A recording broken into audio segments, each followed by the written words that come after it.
Halo sahabatku. Selamat datang kembali di channel Cerita Momo. Apa kabar kalian hari ini? Semoga selalu sehat dan rezekinya lancar ya. Hari ini, Momo bawakan satu kisah yang pastinya bakal bikin kalian gregetan di awal, tapi puas banget di akhir. Judulnya, Putriku Menangis Saat Tahu Ibu Mertua Mengajak Semua Cucu Liburan Kecuali Dia. Wah, kebayangkan sakitnya kayak apa? Tapi sebelum kita masuk ke ceritanya, yuk dukung terus channel ini biar makin semangat upload kisah seru lainnya. Jangan lupa tekan tombol like dan subscribe sekarang juga, ya. Terus, Momo mau absen dulu nih sahabat setia Momo dari mana aja. Yuk ramaikan kolom komentar. Tulis nama kalian, asal kota, dan ketik kata, hadir. Contohnya, Sinta, Surabaya, hadir. Momo tunggu ya. Sudah? Oke, kalau sudah siap, atur posisi duduk yang nyaman, dan mari kita simak kisahnya. Suasana ruang tengah rumah besar itu tampak begitu hangat dan meriah siang ini. Aroma masakan lezat masih tercium sisa makan siang bersama, bercampur dengan aroma kopi dan teh yang baru saja disajikan. Gelak tawa terdengar bersahut-sahutan, memenuhi setiap sudut ruangan yang didominasi perabot kayu jati tua itu. Namun, kemeriahan itu seolah tak menyentuh hati Adisti.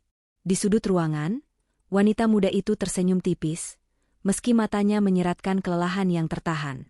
Adisti baru saja selesai membereskan piring-piring kotor bekas makan siang keluarga besar suaminya.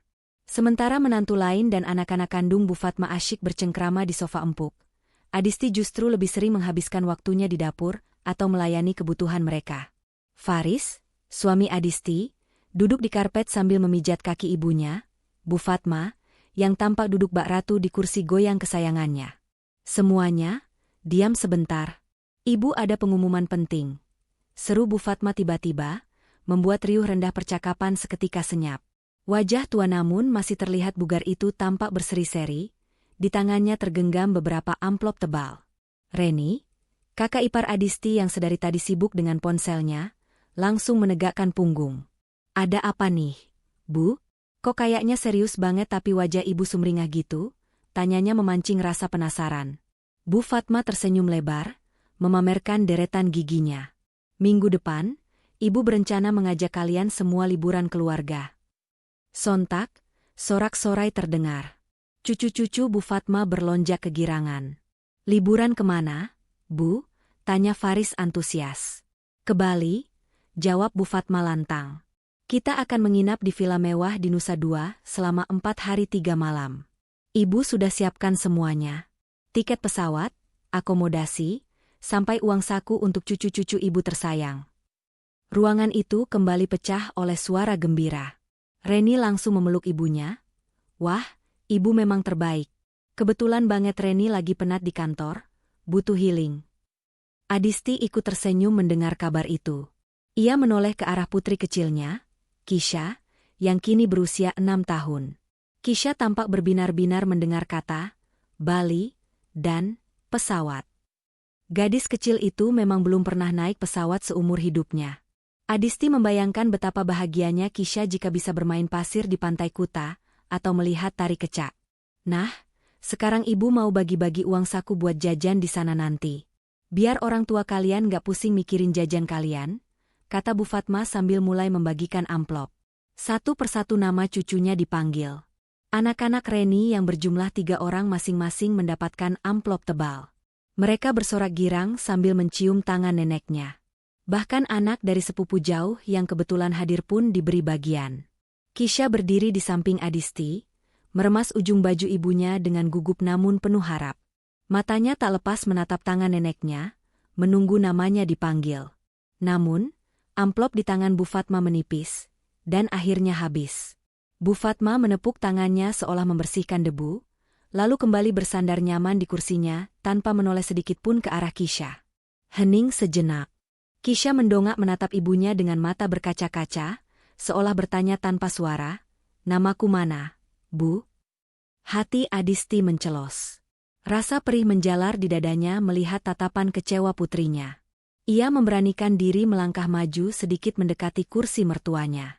Maaf, Bu, suara Adisti terdengar agak bergetar di tengah kebahagiaan keluarga itu. Sepertinya ibu lupa, Kisha belum dipanggil. Dia belum dapat bagian. Bu Fatma menoleh perlahan, tatapannya yang tadinya hangat pada cucu lain seketika berubah dingin saat mendarat di wajah Adisti. Lupa? Ibu nggak lupa, Adisti. Memang amplopnya cuma segitu. Adisti tertegun. Maksud ibu? Tapi kan ibu bilang semua cucu. Semua cucu yang ikut. Potong Bu Fatma tajam. Kisha nggak ibu ajak. Kalimat itu bagaikan petir di siang bolong bagi Adisti. Bahkan Faris yang sedang memijat kaki ibunya pun terhenti gerakannya. Suasana ruangan mendadak canggung. Reni hanya tersenyum sinis sambil pura-pura sibuk menata rambut anaknya. Maksud ibu? Kisha tidak diajak ke Bali? Tanya Adisti, mencoba memastikan pendengarannya tidak salah. Tapi kenapa, Bu? Semua keponakan ikut. Kenapa cuma Kisha yang ditinggal? Mobil jemputan di sana terbatas. Cuma muat untuk keluarga inti Reni, ibu, dan Faris. Kalau Kisha ikut, nanti sempit. Lagian tiket pesawat mahal, budget ibu sudah pas-pasan untuk yang lain. Jawab Bu Fatma dengan nada yang dibuat-buat, seolah itu adalah alasan paling logis di dunia. Tapi Bu, Adisti menahan air matanya agar tidak jatuh. Ia melirik Kisha yang kini sudah menunduk dalam. Kisha masih kecil, dia bisa dipangku di mobil.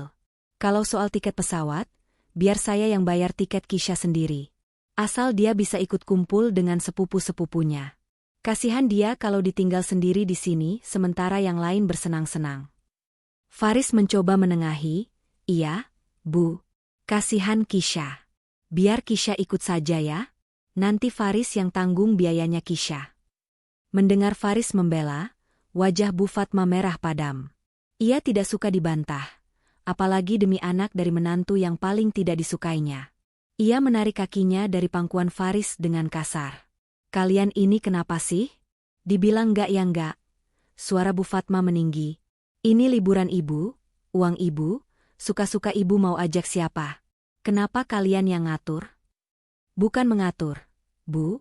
Adisti masih berusaha memohon dengan lembut, merendahkan suaranya agar tidak terdengar seperti melawan.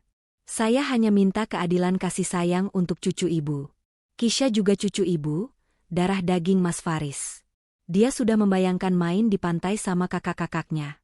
Tolonglah, Bu, sekali ini saja. Adisti hendak meraih tangan mertuanya untuk menyalami dan memohon, tapi Bu Fatma menepis tangan itu dengan kasar. Cukup Adisti, bentak Bu Fatma. Suaranya menggelegar membuat Kisha terlonjak kaget. Bu Fatma berdiri dari kursinya, menunjuk wajah Adisti dengan telunjuk yang gemetar karena amarah. Tatapan sinis dan penuh kebencian itu akhirnya tumpah ruah di depan semua orang. Jangan ganggu rencana liburan ibu.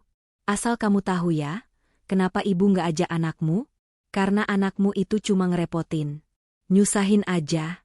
Tiap diajak pergi pasti mabuk perjalanan, muntah di mobil, rewel, nangis terus. Bikin malu dan bikin pusing. Ibu mau liburan tenang, bukan mau jadi pengasuh anak cengeng kayak dia. Teriakan itu menggema, memantul di dinding-dinding rumah mewah itu. Reni tertawa kecil menutup mulutnya, menikmati tontonan itu. Faris terdiam, nyalinya ciut melihat kemarahan ibunya. Adisti terpaku. Kalimat itu begitu menyakitkan, menghujam tepat ke jantungnya.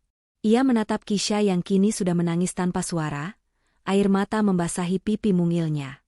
Anak sekecil itu harus mendengar neneknya sendiri berkata bahwa kehadirannya hanya menyusahkan.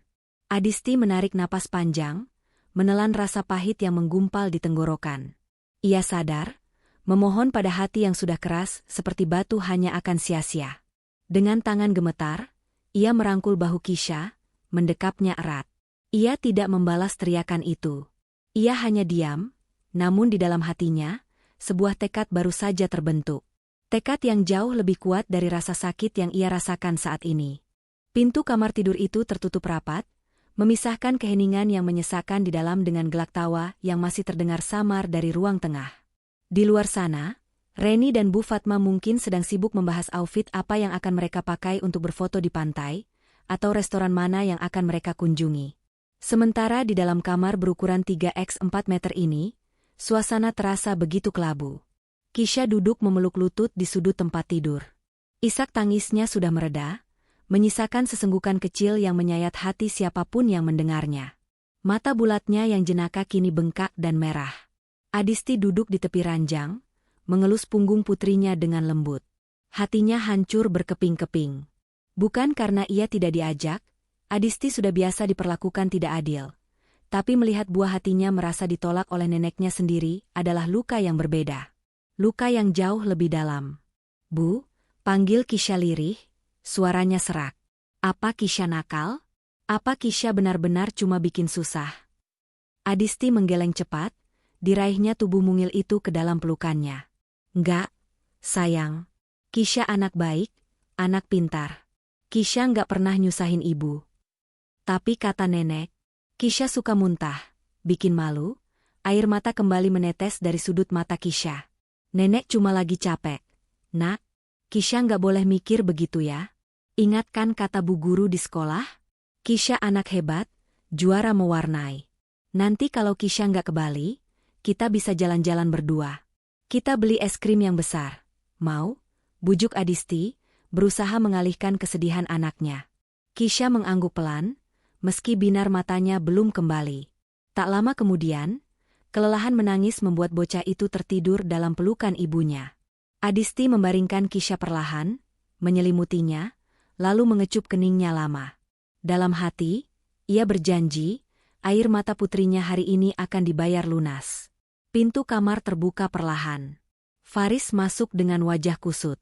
Ia baru saja selesai mendengarkan ceramah panjang lebar dari ibunya tentang betapa tidak bersyukurnya Adisti. Melihat istri dan anaknya di tempat tidur, bahu Faris merosot lemas. Rasa bersalah menggelayuti benaknya. Sebagai suami dan ayah, ia merasa gagal melindungi perasaan dua wanita paling berharga dalam hidupnya itu. Namun, di sisi lain, ia tak pernah punya keberanian cukup untuk melawan dominasi Bu Fatma yang otoriter. Faris duduk di samping Adisti, menghela napas berat. "Maafin Mas, ya, Dis. Maafin Ibu juga." Adisti tidak menoleh. Ia tetap menatap wajah damai Kisha yang tertidur. "Minta maaf buat apa, Mas? Buat kata-kata ibu yang bilang anak kita pembawa sial? Atau buat sikap Mas yang diam saja saat anak kita dihina?" Faris terdiam.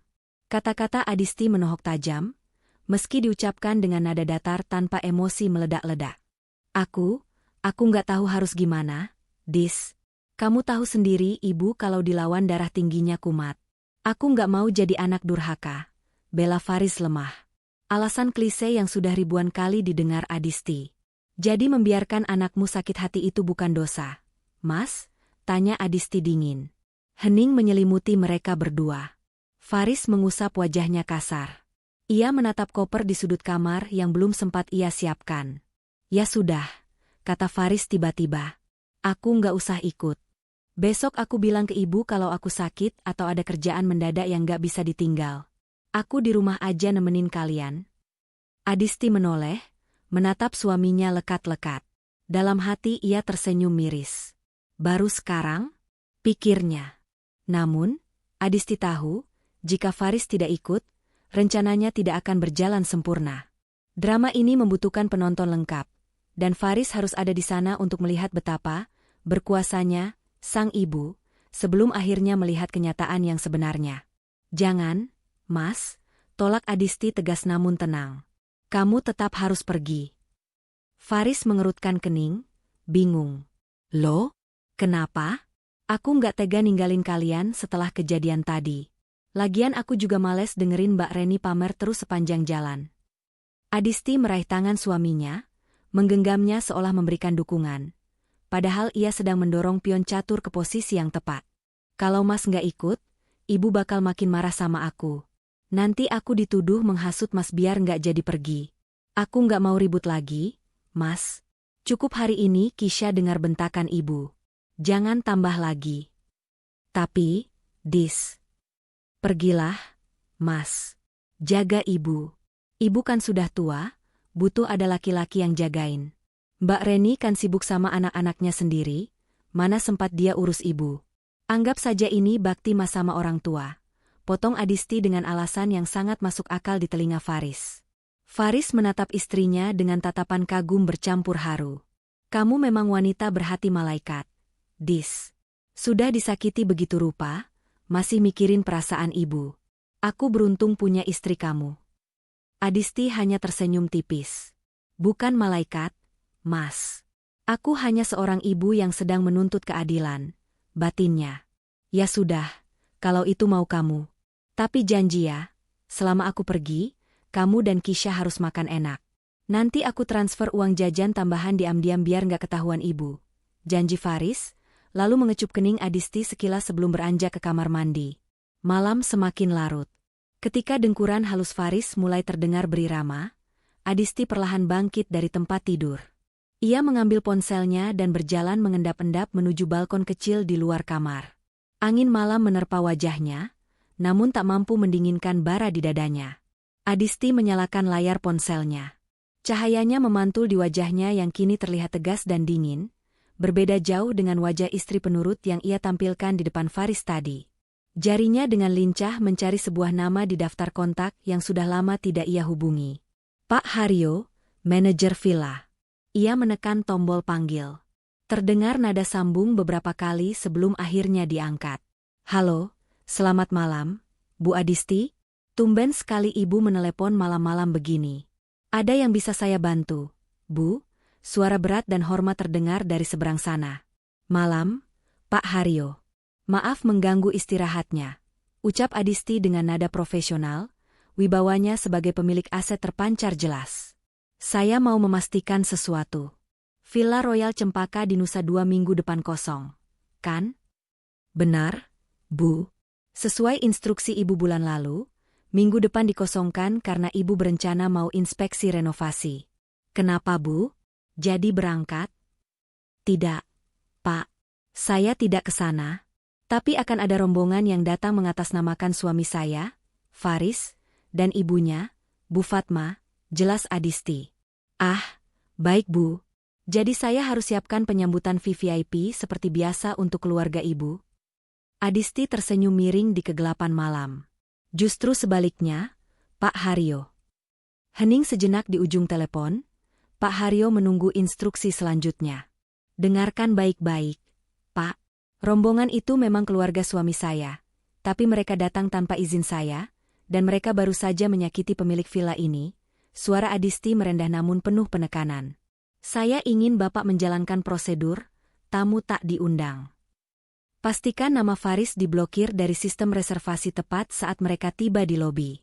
Jangan beritahu siapa pemilik aslinya sampai saya yang memberi kode. Pak Haryo terdengar kaget. Namun sebagai orang kepercayaan mendiang ayah Adisti, ia paham betul loyalitasnya hanya pada Adisti. Saya mengerti, Bu. Jadi, tidak ada akses masuk. Sama sekali tidak. Tolak mereka. Biarkan mereka merasakan bagaimana rasanya ditolak dan tidak dianggap. Sama seperti yang mereka lakukan pada putri saya hari ini. Siap laksanakan, Bu Adisti. Kami akan bersiap. Terima kasih, Pak. Oh ya, satu lagi. Pastikan CCTV di lobi aktif dan terhubung ke tablet saya. Saya ingin melihat wajah mereka saat itu terjadi. Beres, Bu. Sambungan telepon terputus. Adisti menatap langit malam yang kelam. Rencana sudah disusun. Roda nasib mulai berputar. Mereka pikir mereka akan pergi menuju surga dunia. Padahal Adisti baru saja mengirim mereka menuju pelajaran hidup paling berharga yang tak akan pernah mereka lupakan. Adisti kembali masuk ke kamar, merebahkan diri di samping Kisha, dan untuk pertama kalinya hari itu, ia bisa tidur dengan nyenyak.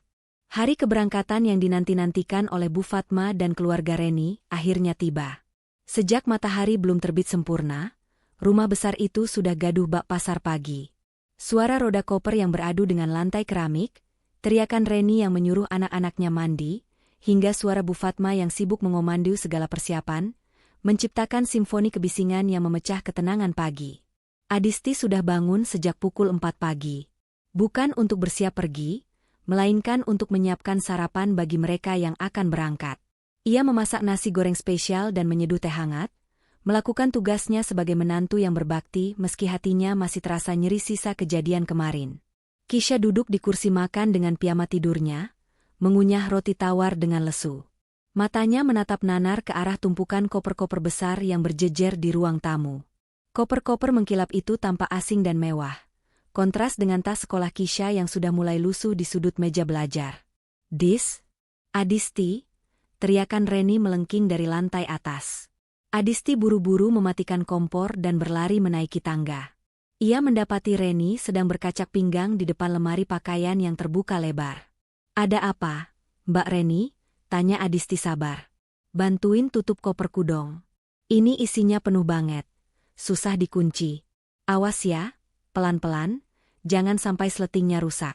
Itu koper branded, mahal belinya, bukan koper pasar kayak punya kamu," perintah Reni seenaknya tanpa menoleh sedikit pun. Adisti menelan ludah, menahan emosi. Ia berlutut di lantai, menekan tumpukan baju-baju liburan Reni yang menggunung, lalu perlahan menarik resleting koper itu. Di dalam koper itu, Adisti melihat berbagai gaun pantai baru yang label harganya bahkan belum dilepas. "Nah, gitu dong. Sekalian nanti angkatin ke bawah ya.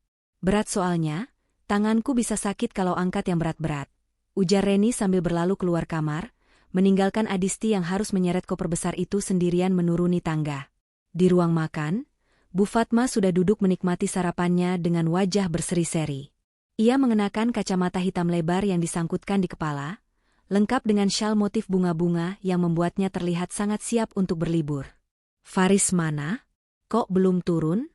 "Kebiasaan lelet persis kayak istrinya," gerutu Bu Fatma sambil menyeruput teh. "Mas Faris lagi di kamar mandi, Bu," jawab Adisti sambil meletakkan koper Reni di dekat pintu depan. Tak lama kemudian, Faris turun dengan wajah yang masih tampak berat. Ia mengenakan kaos santai dan celana pendek. Matanya bertemu dengan mata Adisti, ada sorot penyesalan di sana. Saat Bu Fatma dan Reni sibuk mengecek tiket di ponsel, Faris menarik lengan Adisti pelan menuju dapur. Bisik Faris sambil celingukan, memastikan ibunya tidak melihat. Ia merogoh saku celananya dan mengeluarkan sebuah amplop putih. "Ini ada sedikit uang tambahan buat kamu sama Kisha. Maaf ya cuma segini, sisanya kepakai buat top up kartu tol sama bensin perjalanan ke bandara." Adisti menatap amplop itu, lalu menatap wajah suaminya. Ia tahu Faris berusaha berbuat baik, tapi kebaikan yang sembunyi-sembunyi seperti ini justru semakin menegaskan betapa lemahnya posisi Faris di hadapan ibunya. "Simpan saja, Mas. Di sana pasti butuh banyak uang. Harga makanan di tempat wisata kan mahal," tolak Adisti halus. "Ambil, Tolong. Biar aku tenang ninggalin kalian," paksa Faris, menyelipkan amplop itu ke tangan Adisti. Belum sempat Adisti menjawab, suara klakson mobil travel terdengar nyaring dari halaman depan. "Mobil jemputan datang," seru anak-anak Reni kegirangan. Mereka langsung berhamburan keluar rumah. Suasana semakin caotik. Reni berteriak menyuruh anak-anaknya memakai sepatu. Bu Fatma sibuk mengecek ulang tas tangannya, memastikan dompet dan bedaknya terbawa. Ayo, jangan sampai telat ke bandara. Pesawat nggak nunggu kita," komando Bu Fatma penuh semangat. Mereka berbondong-bondong keluar. Sopir travel dengan sigap membantu menaikkan koper-koper ke bagasi mobil Hiace yang cukup mewah itu. Kisha berdiri di ambang pintu, memegang erat tangan ibunya. Ia tidak menangis lagi, tapi tatapannya kosong melihat sepupu-sepupunya masuk ke dalam mobil ber-AC dingin itu. Sebelum naik ke mobil, Bu Fatma berhenti sejenak di depan Adisti. Ia membetulkan letak kacamata hitamnya, lalu menatap menantunya itu dari ujung kaki sampai ujung kepala dengan tatapan meremehkan. "Adisti, kunci pagar jangan lupa digembok kalau malam. Siram tanaman ibu tiap sore. Awas kalau ada yang mati. Kamu di rumah cuma berdua sama Kisha, jadi irit-irit listrik. Jangan mentang-mentang gak ada ibu, AC kamar kamu nyalain terus seharian," pesan Bu Fatma dengan nada ketus. "Baik, Bu. Ada lagi?" tanya Adisti datar. "Satu lagi," Bu Fatma mendekatkan wajahnya, tersenyum sinis. "Jangan iri ya lihat story Wah atau Instagram kami nanti. Sadar diri saja, rezeki orang beda-beda. Kalau kamu mau liburan mewah kayak gini, ya kerja yang benar, jangan cuma ngarepin gaji suami." Reni yang sudah duduk nyaman di kursi depan ikut menimpali lewat jendela yang dibuka. "Iya nanti aku bawain oleh-oleh pasir pantai aja ya, gratis soalnya hahaha." "Baik Kisha, jangan nangis ya di rumah. Faris adalah orang terakhir yang naik. Ia sempat menoleh ke arah Adisti dan Kisha, melambaikan tangan dengan ragu, sebelum akhirnya pintu geser mobil itu tertutup rapat, memisahkan dua dunia yang berbeda. Mesin mobil menderu halus. Perlahan, kendaraan besar berwarna perak itu bergerak mundur, lalu melaju meninggalkan pekarangan rumah. Adisti dan Kisha berdiri mematung di teras, menatap mobil itu hingga menghilang di tikungan jalan. Debu tipis yang ditinggalkan mobil itu seolah menjadi salam perpisahan terakhir yang menyakitkan. Kisha mendongak. Bu, mereka sudah pergi ya? Adisti mengangguk, lalu berjongkok menyamakan tingginya dengan sang putri. Ia menghapus sisa kesedihan di wajah itu dengan senyuman yang kini terlihat berbeda. Senyuman itu bukan lagi senyuman sabar yang pasrah, melainkan senyuman penuh kemenangan yang tertunda. Iya, Nak, mereka sudah pergi menuju surga yang mereka bayangkan, ucap Adisti lembut namun penuh arti. Sekarang, ayo kita masuk. Kita punya pesta sendiri. Adisti bangkit berdiri, menatap jalanan kosong itu sekali lagi. Dalam hatinya, ia berbisik pada angin yang membawa mobil mertuanya menjauh. Selamat jalan, Bu Fatma. Nikmatilah perjalanan menuju gerbang yang tertutup. Nikmatilah euforia sesaat ini. Karena saat roda pesawat itu mendarat di Bali, saat itulah roda nasib ibu akan berputar ke titik terendah. Saya sudah siapkan sambutan yang tak akan pernah ibu lupakan seumur hidup. Adisti menutup pintu rumah dengan tegas. Suara kunci yang diputar terdengar, seperti bunyi palu hakim yang mengetuk vonis. Drama babak pertama telah selesai. Sekarang, saatnya menunggu babak kedua dimulai dari kejauhan. Di dalam rumah yang kini sunyi dan tenang, Adisti mengambil ponselnya, membuka aplikasi pemantau CCTV yang terhubung langsung ke lobi Villa Royal Cempaka di Bali. Permainan dimulai, gumamnya pelan. Langit Bali siang itu begitu cerah, seolah menyambut kedatangan para pelancong dengan tangan terbuka. Di terminal kedatangan Bandara I Gusti Ngurah Rai, rombongan Bu Fatma berjalan dengan langkah penuh percaya diri. Roda koper-koper mereka bergemuruh di atas lantai keramik bandara, beradu dengan suara riuh rendah ratusan turis lainnya. Bu Fatma berjalan paling depan, mengenakan topi pantai lebar yang sengaja ia pakai sejak turun dari pesawat. Senyumnya tak pernah lepas dari wajahnya. Ia merasa seperti selebriti yang baru saja mendarat untuk syuting film liburan. Di belakangnya, Reni sibuk merekam video dengan ponselnya, mengarahkan kamera ke wajah ibunya, lalu ke anak-anaknya yang berlarian girang, dan terakhir ke wajahnya sendiri. Halo guys. Akhirnya kita sampai di The Island of Gods, Bali. Panasnya cetar membahana ya, tapi nggak apa-apa, demi konten. Celoteh Reni ke arah kamera ponselnya dengan gaya bicara yang dilebih-lebihkan. Lihat tuh, nenek gaul kita sudah siap banget mau menaklukkan pantai. Faris berjalan paling belakang, mendorong troli yang memuat koper-koper berat milik ibu dan kakaknya. Keringat mulai membasahi dahinya. Meski ia ikut tersenyum melihat kebahagiaan keluarganya, ada ganjalan aneh di hatinya. Perasaan bersalah meninggalkan Adisti dan Kisha tadi pagi masih menyisakan jejak, namun tertutup oleh euforia liburan yang dipaksakan. Riz, cepat sedikit dong jalannya. Mobil sewaannya sudah nunggu di parkiran belum? Teriak Bu Fatma menoleh ke belakang. Tidak sabar. Sudah, Bu. Sopirnya sudah WhatsApp. Nunggu di zona penjemputan, jawab Faris sambil mempercepat langkahnya. Nah, gitu dong. Jangan lelet. Kita harus segera sampai ke villa. Ibu sudah nggak sabar mau lurusin pinggang di kasur empuk, ujar Bu Fatma sambil mengibaskan kipas tangannya. Untungnya kita jadi berangkat tanpa si Kisha dan ibunya. Kalau ada anak kecil rewel itu, pasti kita masih ribet di toilet bandara sekarang karena dia mabuk atau apalah. Keputusan ibu memang paling tepat. Reni mengangguk setuju sambil menyimpan ponselnya. Benar banget, Bu.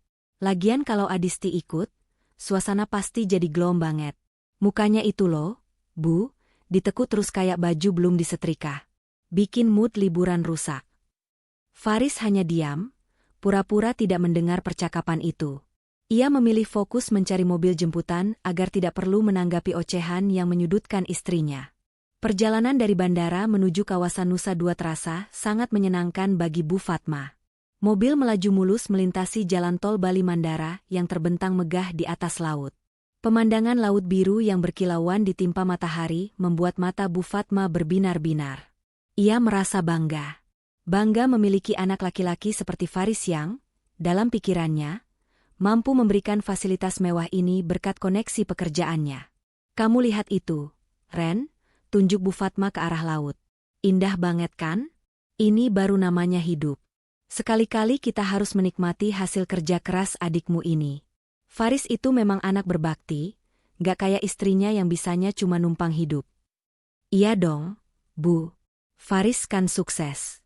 Makanya sayang banget dapat istri yang gak selevel, sahut Reni memanas-manasi. Sementara itu, ratusan kilometer jauhnya di seberang pulau, Adisti duduk santai di sofa ruang tengahnya yang kini sepi. Di tangannya ada secangkir teh hangat yang masih mengepul. Televisi menyala menampilkan acara berita siang, namun perhatian Adisti sepenuhnya tertuju pada ponsel di pangkuannya. Layar ponselnya menampilkan notifikasi pesan masuk dari Pak Haryo. Bu Adisti, pesawat dari Jakarta sudah mendarat 45 menit yang lalu. Sesuai perkiraan waktu tempuh, rombongan akan tiba di gerbang villa sekitar 20 menit lagi. Tim keamanan dan resepsionis sudah siaga. Adisti tersenyum tipis membaca pesan itu. Ia mengetik balasan singkat. Lakukan sesuai rencana, Pak. Pastikan tidak ada celah. Saya ingin melihat drama terbaik hari ini. Adisti meletakkan ponselnya, lalu menyesap tehnya perlahan. Ia membayangkan wajah sumringah mertuanya yang sebentar lagi akan berubah menjadi wajah kebingungan. Adisti tidak merasa jahat. Ia hanya sedang mengajarkan sebuah pelajaran tentang rasa hormat yang selama ini tak pernah ia dapatkan. Villa Royal Cempaka adalah simbol kerja keras mendiang ayahnya, dan Adisti tidak akan membiarkan orang-orang yang menghina darah dagingnya menikmati kemewahan di atas tanah warisan ayahnya itu. Kembali ke Bali, mobil Hiace yang membawa rombongan Bu Fatma mulai memasuki kawasan elit Nusa Dua. Deretan hotel bintang 5 dan resort mewah berjejer rapi, dipisahkan oleh taman-taman yang terawat sempurna. Suasana di sini jauh lebih tenang dan eksklusif dibandingkan Kuta. Wah, gila sih ini, gumam Reni takjub melihat kemegahan bangunan-bangunan di sekitarnya. Kawasan orang kaya semua ini MAH.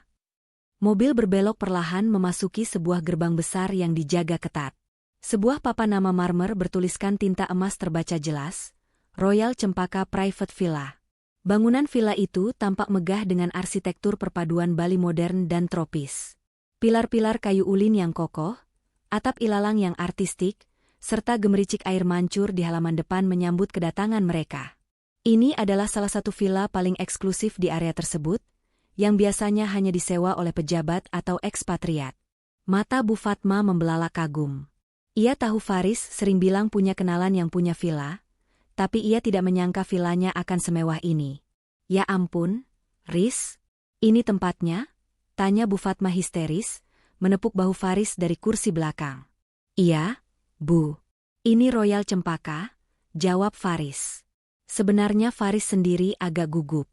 Dulu ia hanya pernah ke sini 2 kali bersama Adisti saat pacaran, dan saat itu Adisti yang mengurus semuanya. Faris hanya tahu ini milik keluarga Adisti, tapi ia tidak pernah benar-benar paham detail kepengurusannya. Ia hanya berharap nama, Faris, yang ia daftarkan lewat Adisti minggu lalu benar-benar sudah masuk daftar tamu. Mobil berhenti tepat di depan lobi utama yang terbuka dan lapang. Beberapa staf berseragam batik rapi langsung menyambut, membukakan pintu mobil dengan sopan. Selamat datang di Royal Cempaka, sapa seorang staf ramah sambil menangkupkan kedua tangan di dada. Bu Fatma turun dari mobil bak seorang ratu yang baru tiba di istananya. Ia membetulkan letak kacamata hitamnya, mengangkat dagunya tinggi-tinggi. Ia merasa semua kemewahan ini adalah haknya. Ayo turun anak-anak. Jangan norak ya, jaga sikap. Kita ini tamu VVIP, bisik Bu Fatma pada cucu-cucunya, padahal dirinya sendiri yang paling terlihat norak karena matanya terus jelalatan menatap interior lobi yang dipenuhi ukiran kayu mahal. Reni sibuk update story lagi. Touk Doun di Villa Sultan. Gila guys, tempatnya kece parah. Nggak nyesel dah cuti kerja. Mereka berjalan masuk menuju meja resepsionis. Lantai marmer yang dingin menyentuh telapak kaki mereka. Aroma aromaterapi serai dan Kamboja memenuhi udara, memberikan kesan relaksasi yang instan. Faris maju ke meja resepsionis, sementara Bu Fatma dan Reni duduk di sofa tunggu yang empuk sambil mengagumi langit-langit lobi yang tinggi. "Siang, Mbak. Saya mau check-in," kata Faris kepada resepsionis wanita yang berdiri di balik meja granit. "Selamat siang, Bapak. Boleh dibantu dengan nama pemesannya?" tanya resepsionis itu ramah, jemarinya siap menari di atas keyboard komputer. "Atas nama Faris. Saya sudah reservasi untuk villa 3 kamar tidur. Mulai hari ini sampai 3 hari ke depan," jawab Faris percaya diri. Resepsionis itu mengetikkan nama Faris. Namun, sedetik kemudian, senyum ramah di wajah resepsionis itu sedikit memudar, berganti dengan tatapan bingung dan sedikit tegang saat melihat layar monitornya. Ada notifikasi berwarna merah menyala yang berkedip di sana. "Warning. Guest blocked by owner. Do not admit." Resepsionis itu menelan ludah. Ia teringat instruksi tegas dari Pak Haryo saat briefing pagi tadi. Ia menatap Faris, lalu melirik ke arah rombongan keluarga yang tampak heboh di sofa. "Mohon maaf, Bapak Faris," suara resepsionis itu terdengar sedikit berubah, lebih formal dan kaku. "Bisa saya pinjam kartu identitas Bapak sebentar untuk verifikasi?" "Oh, tentu," Faris menyerahkan KTP-nya. Ia belum menyadari perubahan atmosfer di meja itu. Ia menoleh ke arah ibunya dan mengacungkan jempol, memberi kode bahwa semuanya beres. Bu Fatma membalas dengan senyum lebar, sudah membayangkan dirinya berendam di kolam renang pribadi sambil minum jus jeruk. Mereka tidak tahu bahwa di balik senyum ramah staf dan kemegahan bangunan itu, pintu gerbang, surga, yang mereka impikan baru saja dikunci rapat-rapat dari dalam. Euforia itu sebentar lagi akan pecah berkeping-keping. Reni masih sibuk memutar-mutar tubuhnya di tengah lobi, merekam setiap sudut kemewahan Villa Royal Cempaka untuk konten media sosialnya. Ia memamerkan gelas berisi welcome drink berwarna oranye segar yang baru saja disajikan pelayan, menyesapnya sedikit dengan gaya yang dibuat-buat agar terlihat elegan. "Segar banget, guys. Rasa jeruknya beda ya kalau diminum di villa mahal," celoteh Reni ke arah kamera ponselnya, sementara anak-anaknya berlarian mengelilingi kolam ikan koi di tengah lobi, membuat cipratan air yang membasahi lantai marmer licin itu. Beberapa tamu asing yang sedang membaca buku di area santai tampak terganggu, namun Reni dan anak-anaknya tidak peduli. Di sofa tunggu, Bu Fatma mengipasi wajahnya dengan brosur wisata. Kakinya yang pegal mulai terasa menyiksa. Ia melirik jam tangan emas tiruannya. Sudah 10 menit berlalu, tapi Faris masih berdiri kaku di depan meja resepsionis. "Lama amat sih si Faris," gerutu Bu Fatma. "Urus check-in doang kayak ngurus sertifikat tanah." Di meja resepsionis, suasana justru terasa mencekam.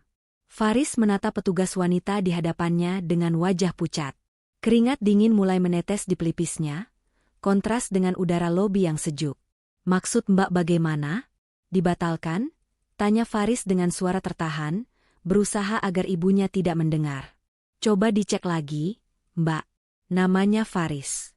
Faris. Saya sudah konfirmasi minggu lalu."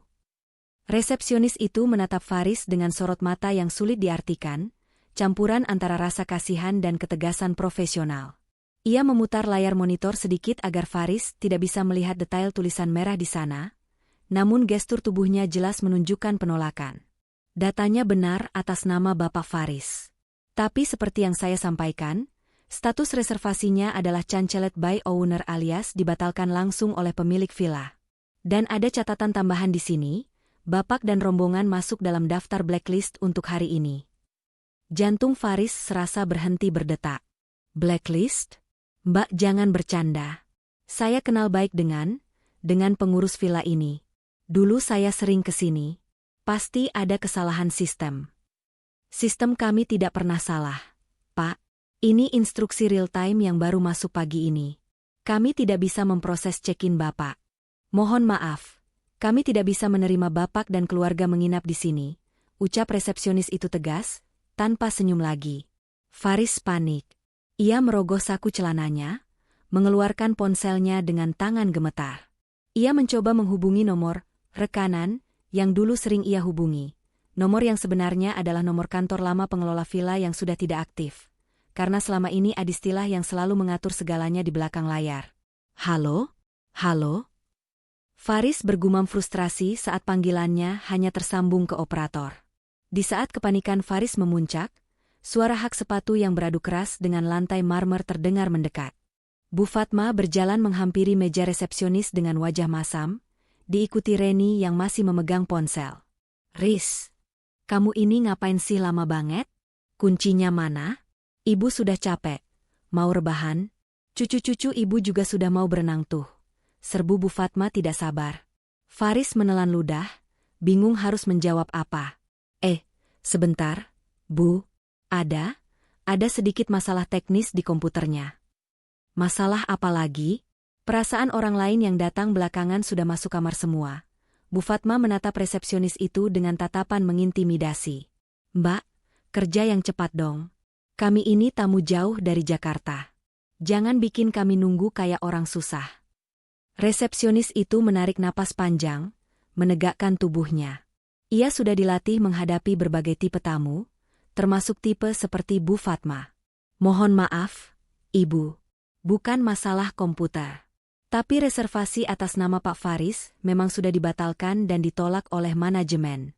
Jadi, mohon maaf sekali, Ibu dan keluarga tidak bisa menginap di sini. Silakan mencari akomodasi lain." Hening. Bu Fatma melongo.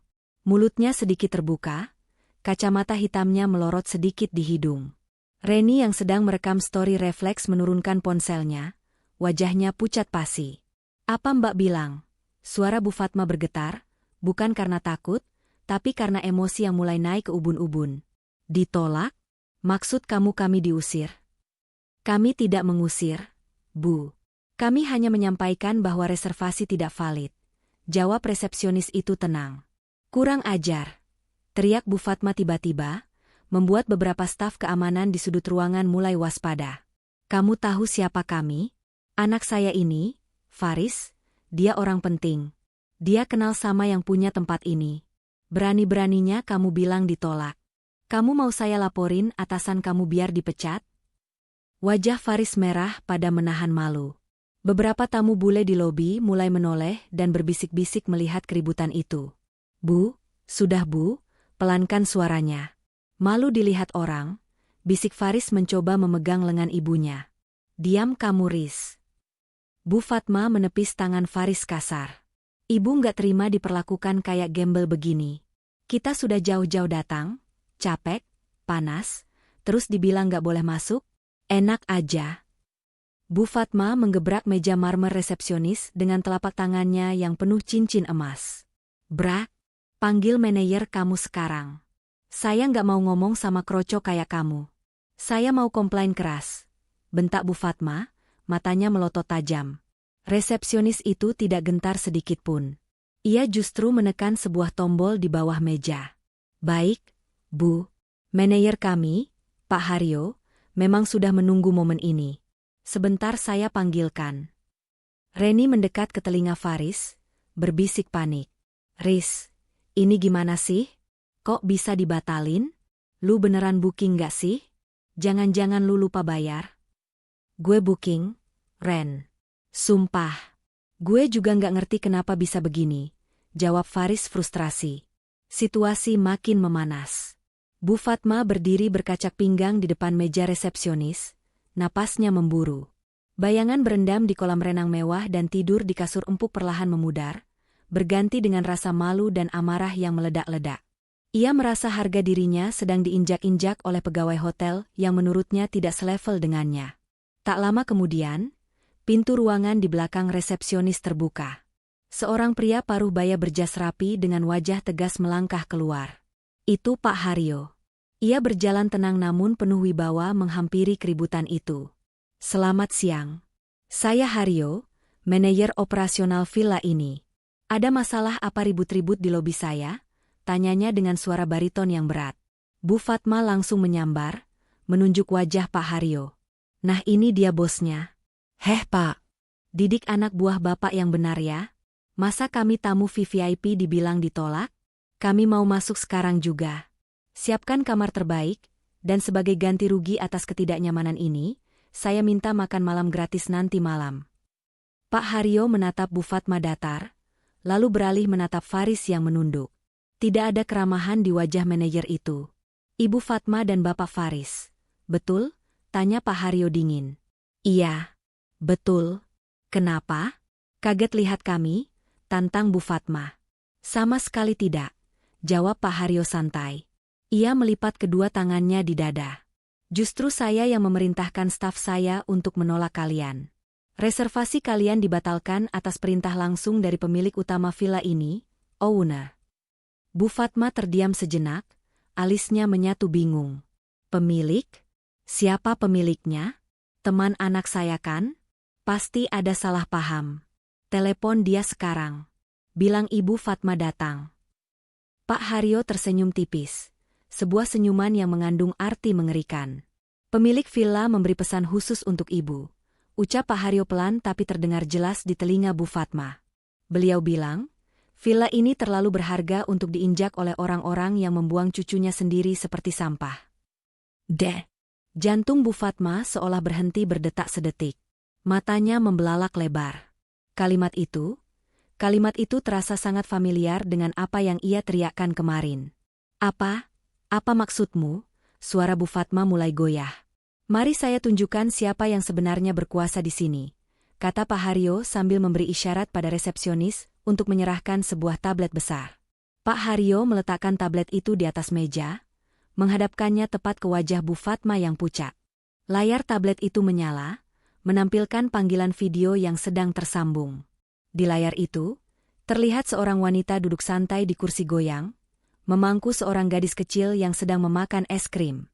Wanita itu menatap lurus ke kamera dengan tatapan tajam yang menusuk. Bu Fatma memekik tertahan, tangannya menutup mulut.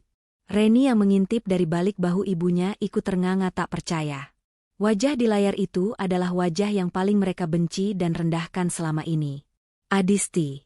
Layar tablet itu menampilkan wajah Adisti yang begitu tenang, kontras dengan kekacauan yang terjadi di lobi Villa Royal Cempaka. Di pangkuannya, Kisha terlihat sedang menikmati es krim coklat. Sesekali melambaikan tangan polos ke arah kamera, tidak menyadari bahwa di seberang sana nenek dan bibinya sedang menahan napas karena syok. Adisti, desis Reni, suaranya tercekat di tenggorokan. Matanya beralih cepat dari layar tablet ke wajah Pak Haryo, lalu ke Faris, mencoba menghubungkan benang merah yang rasanya mustahil. Bu Fatma adalah orang pertama yang memecah keheningan dengan teriakan melengking. Ia merebut tablet itu dari tangan resepsionis dengan kasar, mendekatkan wajahnya ke layar seolah ingin menembus kaca geje tersebut. Ngapain muka kamu ada di sini? Bentak Bu Fatma, urat lehernya menonjol. Kamu apakan tablet manajer ini? Kamu sadap ya? Dasar menantu kurang ajar. Sudah tidak diajak liburan, malah ganggu kesenangan orang. Matikan sambungannya sekarang. Di layar, Adisti hanya tersenyum miring. Ia meletakkan cangkir tehnya perlahan, lalu menatap lurus ke arah lensa kamera ponselnya di rumah, seolah menatap langsung ke manik mata mertuanya. Ganggu? Suara Adisti terdengar jernih dan tegas melalui speaker tablet yang bervolume maksimal. Bu, coba lihat sekeliling ibu. Lihat ukiran kayu di pilar itu. Lihat lantai marmer yang ibu injak. Ibu pikir siapa yang merawat semua ini? Mana saya tahu. Ini kan punya bosnya Faris. Atau rekanan bisnis Faris? Sergah Bu Fatma, menoleh ke arah Faris meminta pembenaran. Iya kan, Riz? Bilang sama istrimu yang gila ini supaya jangan ngaku-ngaku. Faris menunduk dalam-dalam, wajahnya pucat pasi seperti mayat hidup. Keringat dingin membanjiri punggungnya. Ia tidak berani menatap ibunya, apalagi menatap Adisti di layar. Kebohongan yang ia pelihara bertahun-tahun demi menjaga gengsi di depan ibunya kini runtuh seketika. Faris. Jawab ibu, guncang Bu Fatma pada lengan anaknya. Faris mengangkat wajahnya perlahan, suaranya bergetar hebat. Bu, sebenarnya villa ini bukan punya bos Faris. Lalu punya siapa? Desak Reni tidak sabar. Punya keluarga Adisti. Ini warisan dari almarhum papanya Adisti. Cicit Faris, suaranya hampir tak terdengar tapi cukup untuk membuat lutut Bu Fatma lemas. Hening. Angin laut yang berhembus masuk ke lobi terasa membekukan darah Bu Fatma. Ia menatap tablet itu lagi dengan pandangan nanar. Adisti di layar tampak memperbaiki posisi duduknya. Aura dominasinya menguar kuat meski terpisah jarak ratusan kilometer. Dengar sendiri kan, Bu? Tanya Adisti santai. Selamat datang di Royal Cempaka Villa. Rumah saya, aset saya, dan tempat di mana saya berhak menentukan siapa yang boleh masuk dan siapa yang harus angkat kaki. Nggak mungkin. Gumam Bu Fatma, menggelengkan kepala tak percaya. Kamu itu cuma ibu rumah tangga biasa. Kamu cuma di rumah, nggak kerja, uang belanja aja minta Faris. Mana mungkin kamu punya tempat semewah ini? Kamu pasti bohong kan? Kamu cuma mau bikin ibu jantungan kan? Pak Haryo, yang sedari tadi diam memperhatikan drama keluarga itu, akhirnya melangkah maju. Ia mengambil alih tablet dari tangan Bu Fatma yang gemetar, lalu memegangnya dengan hormat. Mohon maaf, Ibu Fatma, suara Pak Haryo terdengar tegas dan berwibawa. Ibu Adisti adalah pemilik tunggal sah dari seluruh properti ini, termasuk 3 cabang villa lainnya di Bali. Saya bekerja untuk beliau sudah 10 tahun. Gaji saya, dan semua staf di sini, dibayar oleh Ibu Adisti. Jadi, instruksi beliau adalah hukum bagi kami. Fakta itu menghantam Bu Fatma telak di ulu hati. Ia teringat semua hinaan yang ia lontarkan pada Adisti. Menantu benalu. Menantu numpang hidup. Menantu miskin. Ternyata, selama ini ia sedang menghina seseorang yang hartanya jauh melampaui bayangannya. Reni, yang biasanya paling nyinyir, kini terdiam 1000 bahasa. Ponsel di tangannya ia turunkan perlahan. Ia merasa kerdil. Tas branded dan sepatu mahal yang ia pakai dengan bangga mendadak terasa seperti barang rongsokan di hadapan fakta bahwa adik iparnya adalah pemilik istana ini. Adisti. Suara Faris terdengar memelas, mencoba mendekat ke arah tablet yang dipegang Pak Haryo. Dis, tolonglah. Jangan kayak gini, malu dilihat orang. Ibu sudah capek. Anak-anak Mbak Reni juga kasihan. Biarkan kami masuk dulu ya. Kita bicarakan ini baik-baik nanti. Adisti tertawa kecil, tawa yang terdengar dingin dan menyayat hati. Bicarakan baik-baik? Mas, kemana? Bicara baik-baik, itu saat anakku menangis kemarin? Kemana rasa kasihan kamu saat ibumu bilang Kisha cuma nyusahin dan pembawa sial? Wajah Adisti di layar berubah serius, tatapannya tajam menusuk. Kalian datang ke Bali mau bersenang-senang, kan? Mau menikmati kemewahan, kan? Tapi sayang sekali, kemewahan ini milik orang yang kalian anggap pembawa sial. Saya tidak rela, Mas. Saya tidak ikhlas 1 sen pun harta saya dipakai untuk membahagiakan orang yang melukai hati anak saya. Tapi Dis, ini ibu mertuamu loh. Faris mencoba menggunakan kartu, berbakti, lagi. Justru karena dia mertua, saya sudah sabar selama 5 tahun. Mas? Potong Adisti dengan suara meninggi, membuat Faris terdiam. Tapi kesabaran ada batasnya. Kemarin ibu bilang Kisha nggak diajak karena nyusahin. Nah, sekarang saya kembalikan kata-kata itu. Kehadiran ibu dan Mbak Reni di villa saya juga nyusahin. Kalian cuma bakal bikin kotor lantai villa saya dengan kesombongan kalian. Bu Fatma yang tadinya syok, kini mulai tersadar. Rasa malunya berubah menjadi amarah defensif. Ia tidak terima diperlakukan seperti pengemis oleh menantunya sendiri. Dasar menantu durhaka, teriak Bu Fatma, tidak peduli lagi kalau satpam mulai mendekat. Kamu pikir ibu butuh villa kamu ini? Hah? Ibu punya uang. Ibu bisa cari hotel lain yang lebih bagus dari gubuk kamu ini. Ayo Riz, Reni. Kita pergi. Jangan sudi kita mengemis sama perempuan sombong ini. Adisti tersenyum puas mendengar teriakan itu. Silakan, Bu. Pintu keluar ada di sebelah sana. Hati-hati, jangan sampai tersandung. Bu Fatma menarik tangan Reni dan Faris kasar. Ayo, tunggu apa lagi? Kita cari hotel bintang 5 lainnya. Biar dia tahu kita nggak butuh belas kasihannya. Faris tampak ragu, wajahnya menyiratkan kebingungan dan kepanikan. Ia tahu kondisi keuangan mereka sebenarnya. Uang yang dibawa ibunya tidak seberapa, kartu kredit Reni limitnya kecil, dan Faris sendiri tidak memegang uang banyak karena ia pikir semua akomodasi gratis. Bu, tapi... Faris mencoba menahan ibunya. Diam kamu. Jangan bikin malu ibu di depan kacung-kacung ini.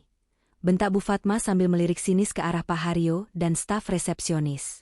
Di layar tablet, Adisti memberikan instruksi terakhir pada Pak Haryo.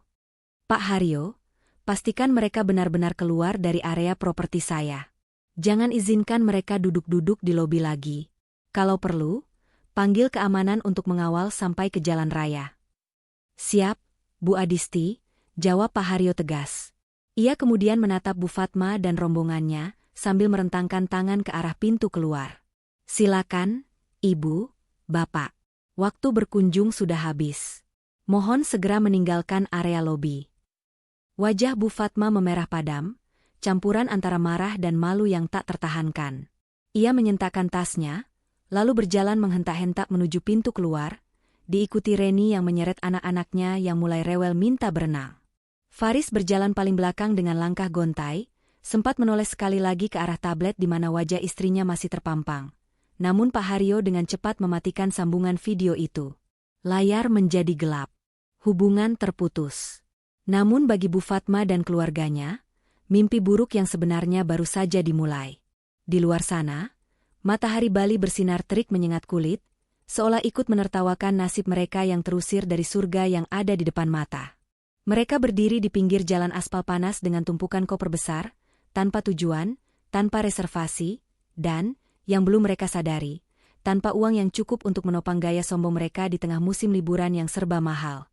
Matahari Bali yang terkenal eksotis bagi para turis, kini terasa seperti hukuman alam bagi rombongan Bu Fatma.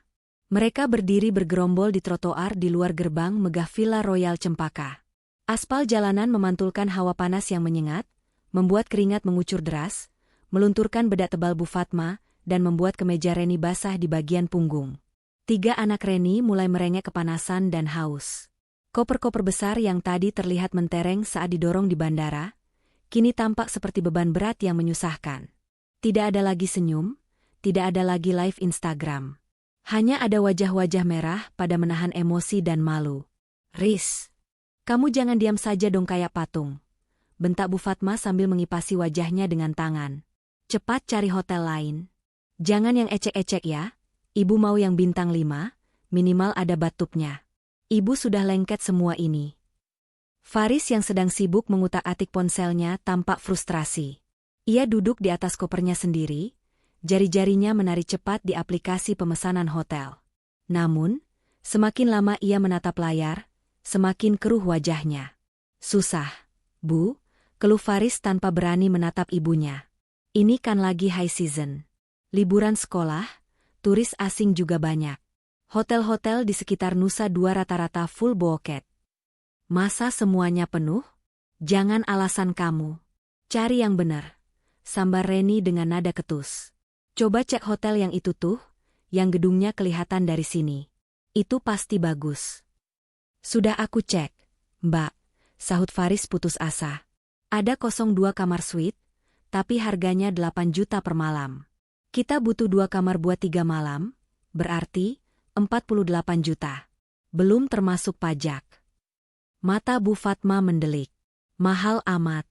Gila apa hotel di sini? Cari yang lain. Yang agak murahan dikit nggak apa-apa deh. Asal tetap mewah. Yang 3 jutaan gitu. Faris menghela napas panjang. Yang 3 jutaan sudah habis semua, Bu. Sisanya tinggal yang harga sultan atau yang jauh dari sini. Ya sudah, pesan yang 8 juta itu saja kalau gitu. Daripada kita mati kepanasan di pinggir jalan kayak gembel begini. Perintah Bu Fatma tak sabar. Nanti kamu gesek kartu kreditmu dulu. Riz, gampanglah urusan bayar-bayar, kan kamu dapat bonus akhir tahun. Faris terdiam. Wajahnya kini bukan lagi pucat, tapi kelabu. Ia menelan ludah yang terasa pahit. Rahasia kedua yang ia simpan rapat-rapat harus ia bongkar di saat yang paling tidak tepat ini. Riz, kok bengong? Pesan sekarang, desak Bu Fatma. Bu, suara Faris terdengar parau. Aku nggak bisa bayar. Maksud kamu? Bu Fatma mengerutkan kening. Bonus akhir tahun itu, sebenarnya nggak ada, Bu. Itu cuma karangan aku biar ibu senang. Aku Faris sambil menunduk dalam. Dan kartu kreditku, limitnya sudah habis dipakai buat bayar utang cicilan mobil ibu bulan lalu.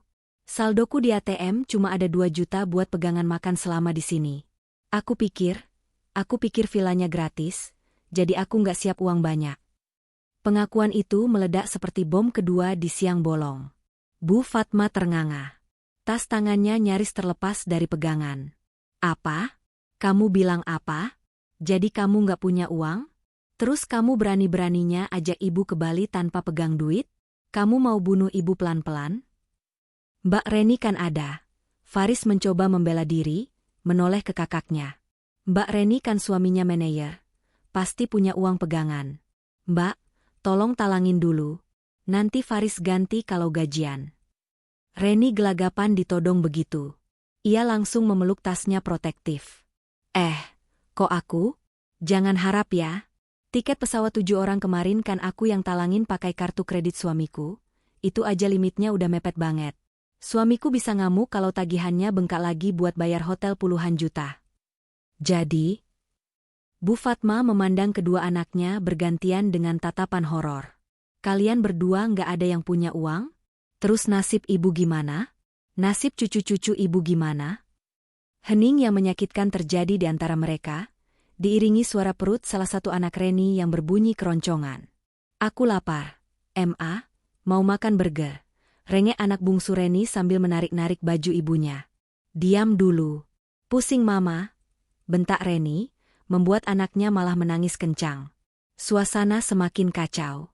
Di seberang jalan, beberapa turis asing yang lewat memandang mereka dengan tatapan aneh. Rombongan keluarga yang tadi terlihat sombong di bandara, kini tak ubahnya seperti turis terlantar yang kehabisan ongkos. Bu Fatma meremas dadanya yang terasa sesak. Bayangan liburan mewah yang ia pamerkan di grup arisan hancur lebur. Tidak ada villa, tidak ada hotel bintang 5, dan parahnya, tidak ada uang. Cek saldo ibu, Bu Fatma berkata lemah, menyerahkan kartu ATM-nya pada Reni. Cek di mobile banking kamu yang terhubung sama rekening ibu. Perasaan ibu masih ada sisa uang pensiun bapakmu. Reni dengan cepat membuka aplikasi di ponselnya. Namun sedetik kemudian, bahunya merosot. Bu, isinya tinggal 3,5 juta. Kan kemarin ibu baru beli perhiasan emas yang gelang keroncong itu. Lupa? Bu Fatma menepuk jidatnya keras-keras. Ya Allah, Gusti, kenapa jadi begini nasibku? Faris mengusap wajahnya kasar. Berarti total uang kita cuma ada sekitar 5 jutaan. Itu nggak akan cukup buat hotel di Nusa Dua, Bu. Buat makan 7 orang selama 3 hari aja pas-pasan banget. Terus kita tidur di mana? Di pantai? Teriak Bu Fatma histeris. Ibu nggak mau ya tidur di tempat kumuh. Kita harus cari losmen atau homestay murah, Bu. Di daerah Kuta atau Legian yang masuk-masuk gang, mungkin masih ada yang kosong dan murah. Usul Faris takut-takut. Losmen? Masuk gang? Bu Fatma menatap Faris seolah anaknya baru saja menawarkan racun. Kamu gila ya? Ibu ini Bu Fatma. Masa tidur di losmen? Apa kata orang nanti kalau ibu update lokasi di gang sempit? Daripada tidur di jalan, Bu, jawab Faris realistis. Kita nggak punya pilihan. Uang kita nggak cukup. Reni menghentakkan kakinya kesal. Ini semua gara-gara istrimu itu. Gara-gara Adisti. Awas aja kalau ketemu, aku jambak dia. Tega banget dia bikin kita sengsara kayak gini. Sudah, jangan nyalahin orang terus. Faris yang sudah lelah fisik dan mental akhirnya berani menyentak sedikit. Ini salah kita juga. Coba kalau kemarin ibu nggak ngatain Kisha. Coba kalau kita nggak sombong. Adisti nggak bakal senekat ini. Oh, sekarang kamu belain dia? Anak durhaka. Bu Fatma hendak memukul bahu Faris, tapi tenaganya sudah habis terkuras emosi. Tiba-tiba, sebuah taksi biru berhenti di depan mereka. Sopirnya menurunkan kaca jendela. Taksi, Pak, Bu, butuh angkutan, tawar sopir itu ramah. Faris memandang ibunya dan kakaknya yang sudah lusuh. Keringat bercucuran, make up luntur, anak-anak menangis. Harga diri mereka sudah runtuh seiring dengan terbenamnya matahari yang mulai condong ke barat. Iya, Pak, jawab Faris cepat sebelum ibunya sempat protes. Tolong cariin kami penginapan yang murah. Yang semalamnya 200 atau 300 ribu. Yang penting bisa tidur. Mendengar angka, 200 ribu, Bu Fatma nyaris pingsan. Ia, yang biasa tidur di kasur king size dengan AC dingin, harus tidur di kamar kelas melati, namun kakinya sudah terlalu sakit untuk berdiri lebih lama.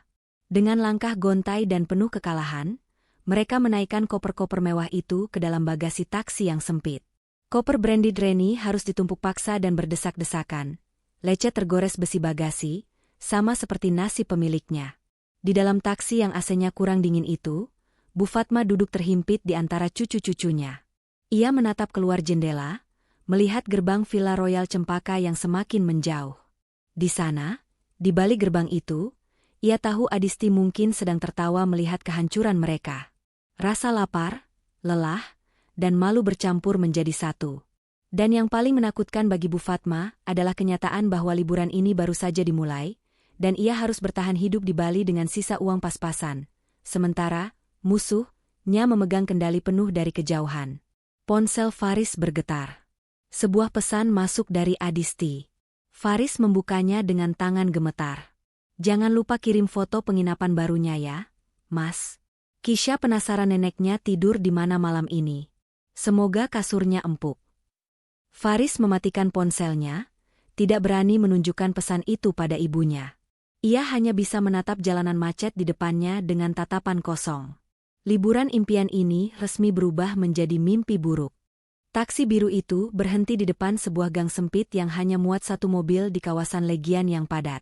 Cahaya lampu jalan yang remang-remang menyinari papan nama kusam yang tergantung miring di depan sebuah bangunan bertingkat 2, penginapan melati, terima kos harian bulanan. Ket temboknya yang dulu mungkin berwarna putih kini sudah menguning dengan bercak-bercak lumut di bagian bawahnya. Suara musik dentuman bas dari bar-bar di kejauhan terdengar samar, bercampur dengan suara knalpot motor yang lalu lalang. Faris turun lebih dulu, wajahnya tampak lelah dan putus asa. Ia membayar ongkos taksi dengan uang pecahan 20 ribuan yang lecek, menghitungnya berulang kali untuk memastikan ia tidak salah bayar. Setiap lembar rupiah kini sangat berharga. "Bu, kita sudah sampai," ujar Faris pelan saat membuka pintu penumpang. Bu Fatma melongo keluar, matanya menyipit menatap bangunan di hadapannya. Mulutnya terbuka tak percaya. "Ini? Kamu serius? Riz? Ini tempat kita menginap? Ini sih lebih mirip kandang ayam daripada hotel. Cuma ini yang masuk budget kita, Bu. 300 ribu semalam, dapat 2 kamar kipas angin. Kalau mau yang AC harganya 500, uang kita nggak cukup buat makan nanti," jelas Faris dengan nada yang sudah tidak bertenaga lagi untuk berdebat. Dengan berat hati, Bu Fatma turun. Kakinya yang terbiasa melangkah di lantai marmer kini, harus berhati-hati melangkah di atas paving blok gang yang becek sisa air hujan. Reni menyusul di belakangnya sambil menggendong anak bungsunya yang sudah tertidur kelelahan. Sementara 2 anak lainnya menyeret koper branded mereka yang rodanya berbunyi gluduk-gluduk berisik saat menghantam jalanan tidak rata. Seorang penjaga penginapan, bapak tua dengan kaos singlet, menyambut mereka tanpa senyum ramah khas Hotel Bintang 5. Ia hanya menyerahkan 2 anak kunci dengan gantungan kayu bulat. Kamar nomor 4 dan 5 di lantai 2. Tangganya di pojok. "Jangan ribut di atas jam 10 malam, banyak yang istirahat," pesannya ketus. Mereka menaiki tangga sempit yang curam, sambil mengangkat koper-koper berat itu dengan susah payah. Napas Bu Fatma terdengar memburu, bukan hanya karena lelah fisik, tapi karena hatinya yang sesak menahan amarah dan malu. Sesampainya di kamar, kenyataan pahit kembali menampar mereka. Kamar itu berukuran 3x3 meter, dengan satu kasur busa tipis yang dialasi spray bermotif bunga yang warnanya sudah pudar. Sebuah kipas angin dinding berputar pelan di sudut ruangan, mengeluarkan suara kriet-kriet yang mengganggu. Tidak ada bathtub, tidak ada view laut, yang ada hanyalah jendela nako yang menghadap ke tembok tetangga. "Panas banget," keluh anak sulung Reni begitu masuk kamar. "Ma, kok bau apek? Aku nggak mau tidur di sini. Aku mau pulang." Reni membanting tasnya ke kasur, lalu duduk sambil memijat pelipisnya. "Diam kamu. Mama juga pusing. Nikmati saja apa yang ada," bentaknya, melampiaskan kekesalan pada anaknya. Di kamar sebelah, Bu Fatma duduk di tepi kasur yang keras. Ia menatap Faris yang sedang meletakkan koper. Air mata Bu Fatma akhirnya tumpah.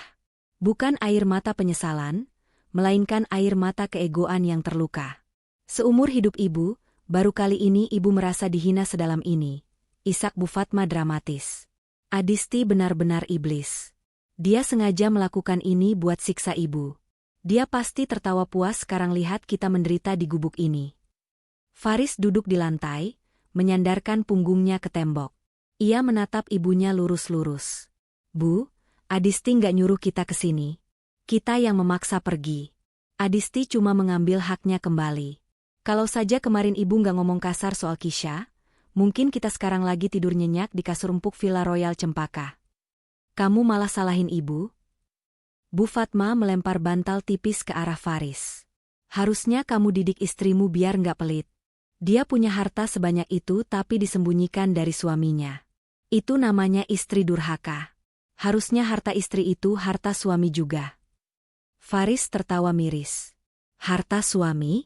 Selama ini gaji aku habis buat gaya hidup ibu sama Mbak Reni. Apa Adisti pernah protes? Enggak, Bu. Dia diam. Dia sabar. Dan sekarang aku baru sadar. Dia diam bukan karena takut, tapi karena dia mandiri. Dia nggak butuh uangku. Justru kita yang butuh dia. Perut Bu Fatma berbunyi keras, memotong perdebatan itu. Rasa lapar menyerang setelah seharian emosi terkuras. Ibu lapar. Cari makan sana, perintah Bu Fatma sambil mengusap perutnya. Ibu mau seafood.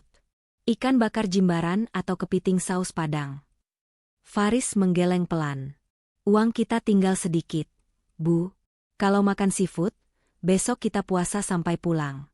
Malam ini kita makan nasi jinggo saja ya. Nasi bungkus khas Bali, murah meriah. 5.000 satu bungkus. Wajah Bu Fatma merah padam. Nasi bungkus? Kamu nyuruh ibu makan nasi bungkus kayak kuli bangunan? Atau ibu nggak makan sama sekali? Pilihan di tangan ibu, jawab Faris tegas, lalu bangkit berdiri dan keluar kamar meninggalkan ibunya yang ternganga. Untuk pertama kalinya, Faris tidak menuruti keinginan konyol ibunya, karena keadaan yang memaksanya realistis. 15 menit kemudian, Faris kembali membawa bungkusan plastik hitam berisi beberapa nasi bungkus daun pisang dan air mineral gelas. Mereka berkumpul di satu kamar, 7 orang berdesakan di ruangan sempit itu, untuk makan malam. Tidak ada meja makan, tidak ada pelayan yang menuangkan minum.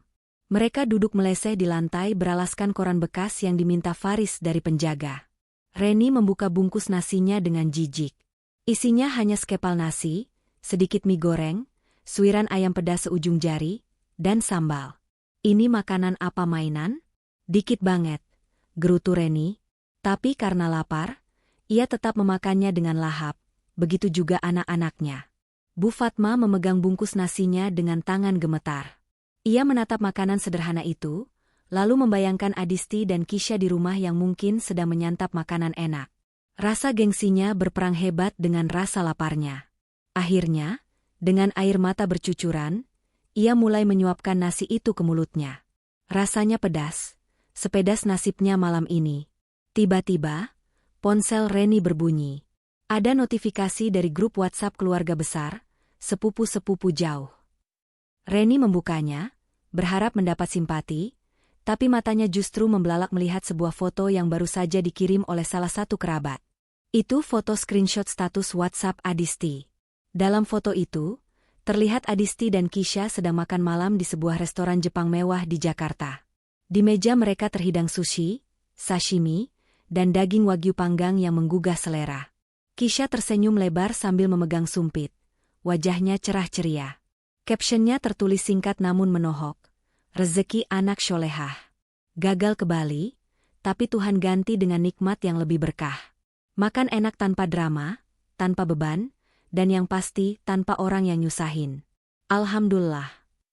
Kurang ajar, pekik Reni, melempar ponselnya ke kasur. Lihat nih, Bu, si Adisti pamer makan sushi. Dia nyindir kita. Dia bilang kita orang yang nyusahin. Bu Fatma merebut ponsel itu, menatap foto itu dengan nanar. Darahnya mendidih melihat senyum bahagia di wajah menantu dan cucu yang dibencinya itu. Sementara ia di sini tersiksa makan nasi bungkus di kamar pengap, mereka di sana berpesta pora. Berani-beraninya dia, desis Bu Fatma, Tangannya meremas bungkus nasi daun pisang hingga hancur. Awas kamu Adisti. Tunggu ibu pulang.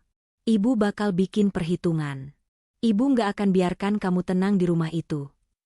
Rumah itu kan punya dia. Bu, celetuk Faris datar sambil mengunyah nasinya. Ibu lupa kata Pak Haryo tadi? Semua aset itu punya Adisti. Termasuk rumah yang kita tinggali sekarang. Kalau ibu macem-macem, bisa-bisa kita diusir dari sana juga.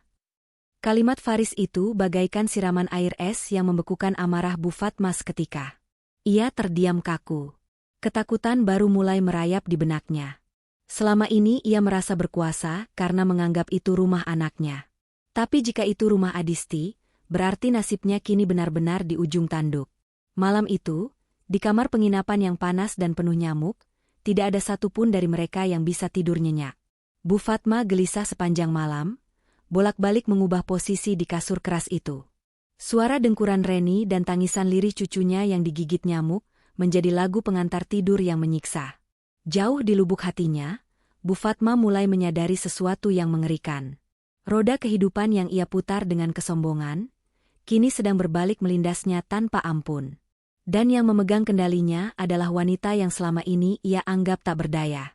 Bayangan wajah Adisti yang tersenyum dingin terus menghantuinya di setiap kedipan mata, menjadi mimpi buruk yang nyata di tengah liburan yang seharusnya menjadi surga. 3 hari di Bali terasa seperti 3 tahun bagi rombongan Bu Fatma. Tidak ada kunjungan ke tempat wisata mahal, tidak ada foto-foto estetik di beach club, dan tentu saja, tidak ada belanja oleh-oleh mewah. Waktu mereka habiskan hanya dengan berjalan-jalan di sekitar pantai Kuta yang gratis, makan di warung pinggir jalan, dan berdebat soal uang yang semakin menipis. Anak-anak Reni yang awalnya rewel, kini lebih banyak diam karena kelelahan dan bosan. Kulit mereka terbakar matahari karena berjalan kaki terlalu jauh demi menghemat ongkos taksi. Reni sendiri sudah tidak pernah update status media sosial sejak kejadian di lobi villa. Ia malu. Ia takut teman-temannya bertanya kenapa background fotonya hanya tembok kusam penginapan, bukan kolam renang infinity pool. Pagi di hari terakhir, suasana di kamar penginapan terasa suram. Mereka sedang packing untuk kepulangan nanti sore. Koper-koper mewah yang dulu terlihat gagah, kini penuh debu dan goresan karena diseret di jalanan kasar. Cek lagi barang-barangnya. Jangan sampai ada yang ketinggalan. Ibu nggak mau balik lagi ke tempat terkutuk ini, perintah Bu Fatma sambil melipat daster batiknya dengan kasar. Wajahnya terlihat lebih tua 10 tahun. Lingkar mata hitam, rambut kusut, dan bibir pecah-pecah. Sudah semua, Bu, jawab Faris lesu. Ia duduk di lantai sambil menghitung lembaran uang ribuan dan recehan logam di telapak tangannya. Sisa uang kita tinggal 150.000. Cukup buat naik taksi ke bandara, tapi nggak cukup buat makan siang di sana. Ya sudah, kita tahan lapar aja sampai di pesawat. Nanti kan dapat roti gratis, sahut Bu Fatma ketus. Ia sudah pasrah. Egonya sudah babak belur dihajar kenyataan. Perjalanan ke bandara hening. Mereka menatap jalanan Bali dari jendela taksi dengan tatapan kosong. Pulau Dewata yang katanya surga dunia, bagi mereka kini hanyalah saksi bisu kejatuhan harga diri keluarga yang sombong. Sesampainya di bandara, saat check-in, masalah baru muncul. Petugas maskapai menimbang koper Reni dan ternyata kelebihan bagasi 5 kilogram, karena Reni diam-diam menyelipkan beberapa botol arak Bali murah dan kerupuk kulit babi titipan temannya, berharap bisa dijual lagi nanti untuk ganti rugi. Maaf, Ibu. Bagasinya overweight. Harus bayar biaya tambahan 500.000, kata petugas itu sopan. Wajah Reni pucat. Hah? 500.000? Mbak, diskon dong. Dikit doang lebihnya. Tidak bisa, Bu. Itu aturan sistem, jawab petugas tegas. Semua mata tertuju pada Faris. Faris menggeleng, menunjukkan dompetnya yang kosong melompong. Nggak ada duit, Ren. Tinggal recehan buat bayar tol nanti di Jakarta. Terus gimana dong? Reni panik. Bongkar, kata Bu Fatma dingin. Keluarkan barang-barang nggak penting. Dengan malu yang sudah tak tertanggung lagi, di depan antrean penumpang lain yang mengular, Reni terpaksa membuka kopernya di lantai bandara. Ia mengeluarkan botol-botol arak dan bungkusan kerupuk itu, membuangnya ke tempat sampah dengan hati dongkol. Beberapa orang yang lewat berbisik-bisik dan tertawa kecil melihat pemandangan itu. Keluarga sosialita yang glamour itu, kini jongkok di lantai membongkar koper layaknya pedagang kaki lima yang digusur. Setelah drama bagasi selesai, mereka duduk di ruang tunggu dengan perut keroncongan, menunggu panggilan boarding. Bu Fatma menatap kosong ke arah landasan pacu. Pikirannya melayang ke rumah. "Riz," panggil Bu Fatma pelan. "Ya, Bu." "Kamu yakin rumah yang kita tempati itu atas nama Adisti?" tanya Bu Fatma, suaranya terdengar cemas. Faris mengangguk. "Yakin, Bu. Dulu bapak mertua beli rumah itu tunai buat Adisti sebelum nikah. Aku cuma numpang. Sertifikat, PBB, semua atas nama Adisti." Bu Fatma meremas tangannya. Dia nggak akan usir kita kan? Ibu kan mertuanya. Masa dia tega? Ibu tega ngatain anaknya nyusahin. Ibu tega ninggalin dia pas liburan. Menurut ibu, Adisti bakal balas pakai apa? Tanya Faris balik, membuat Bu Fatma terbungkam. Ketakutan itu semakin nyata saat pesawat akhirnya mendarat di Jakarta. Langit ibu kota sore itu mendung gelap, seolah menyambut kepulangan mereka dengan aura mencekam. Mereka naik taksi online menuju rumah.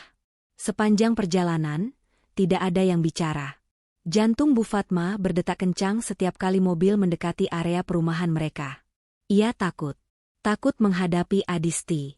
Takut menghadapi konsekuensi dari perbuatannya sendiri. Mobil berhenti di depan pagar rumah. Pagar itu tertutup rapat. Lampu teras sudah menyala terang, menandakan ada orang di dalam. Namun ada yang aneh. Di depan pagar, terparkir sebuah mobil pick-up bak terbuka yang kosong. Dan di teras, tampak beberapa kardus besar bertumpuk rapi. "Itu mobil siapa?" tanya Reni bingung saat turun dari taksi. Faris tidak menjawab. Perasaannya tidak enak. Ia buru-buru membuka gerbang dan masuk ke halaman. Pintu utama terbuka. Adisti berdiri di ambang pintu.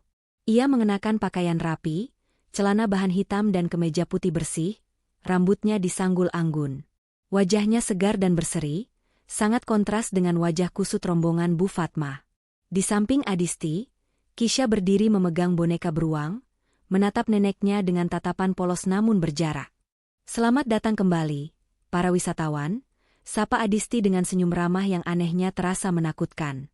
"Gimana liburannya? Menyenangkan? Tidur nyenyak?" Bu Fatma tidak menjawab sapaan itu. Matanya terpaku pada tumpukan kardus di teras. "Adisti, apa-apaan ini? Kardus siapa ini?"